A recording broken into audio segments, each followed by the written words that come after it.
Bonjour.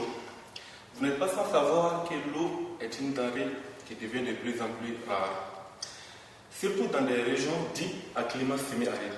Ce qu'il faut savoir, c'est que dans ces régions, déjà l'eau disponible, elle est assez faible. Ajoutez à cela les effets des changements climatiques et le développement socio-économique qui exerce une pression de plus en plus forte sur cette ressource. Mais dans ces régions aussi, l'agriculture occupe une place importante de l'économie.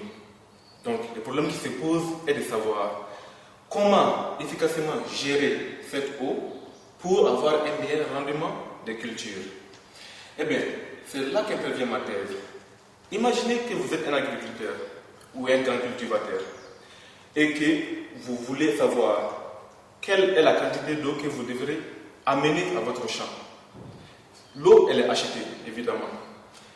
Donc, la question qui se pose est de savoir le volume qu'il faut, quand il faut l'amener et où il faut l'amener. Eh bien, c'est là que s'inscrit ma thèse.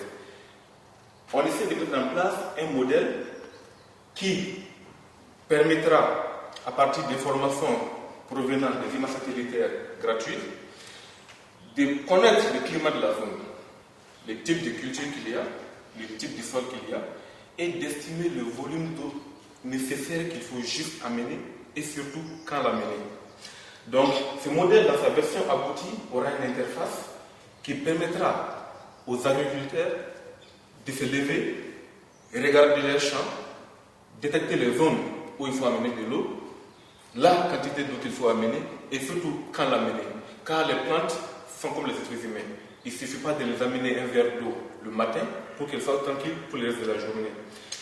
Le but de ma thèse est de permettre à ces gens-ci de réduire ainsi le coût qu'ils vont dépenser pour pouvoir acheter l'eau, d'augmenter les rendements, c'est-à-dire le rapport entre le mètre cube d'eau utilisé et le kilogramme de matière produite, et ainsi permettre une utilisation plus pérenne de cette ressource eau dans un contexte aussi difficile qu'est les régions semi-arides.